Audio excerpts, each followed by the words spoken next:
Sinampahan ng reklamong obstruction of justice ng PNP-CIDG si Senador Robin Padilla at 6 na iba pa dahil sa pagtulong kay Senadora Bato de la Rosa na makaalis sa Senado nitong May 14.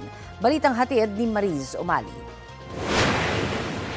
2 linggo na mula nang makuhanan ng CCTV sina Senador Bato de la Rosa at Senador Robin Padilla nung umalis sa Senado.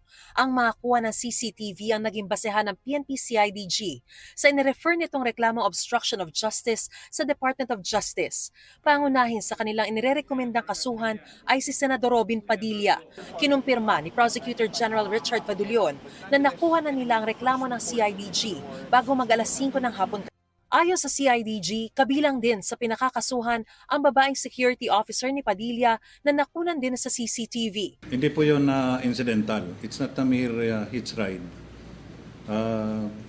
It is plano, well-planned, well-coordinated kasi yung may backup vehicle pa. Gayon din ang isang pinsan ni Padilla na may-ari umano ng pick-up na nagsilbing backup vehicle sa pag-alis na De La Rosa. You know kung ano ang dahilan kung bakit nagkakaroon ng backup. It will serve as security and ensure na makaalis yung main vehicle. Hindi rin daw iisa ang backup vehicle nung gabing yon, pero hindi na nagbigay ng detalye ang CIDG. Sinusubukan pa rin ng GMA News na makuha ang panig ng kampo ng mga pinakakasuhan.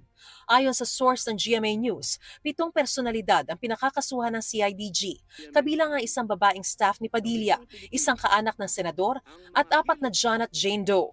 Sa isang post sa social media, pinakita ng asawa ni Senador De La Rosa na may mga police mobile sa ancestral home ng senador sa Davao del Sur. Sabay sabing siguruhin daw na lahat ng ginagawa ng mga otoridad ay naaayon sa batas dahil kung hindi, dasal daw niyang mag-self-destruct na sila. Sa isang text message, sinabi ni DILG Secretary John Vic Remulla na tingin daw niya ang presensya ng mga pulis doon ay para ma-recover ang mga baril ni Senador De La Rosa na kinansela na ang mga lisensya at hindi opisyal na paghahanap sa senador. Armed and dangerous daw na maituturing ng mga otoridad si Senador Bato de la Rosa. Pero paniniguro ng PNP, hindi nito mababago ang rules of engagement nila sa pag-aresto sa isang taong pinaghahanap ng batas. It's obvious that he's armed.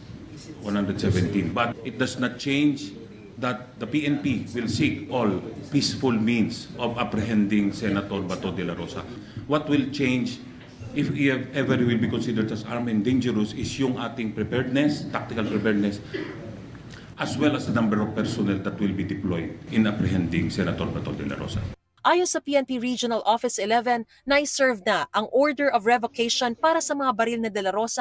Sabi ng abogado ni De La Rosa, maghahain sila ng motion for reconsideration para rito. No, Senator De La Rosa has not been convicted of anything here in the Philippines, and there is no Philippine court which issued any order against him. So at our humble mind, baka nagkamali lang yung PNP.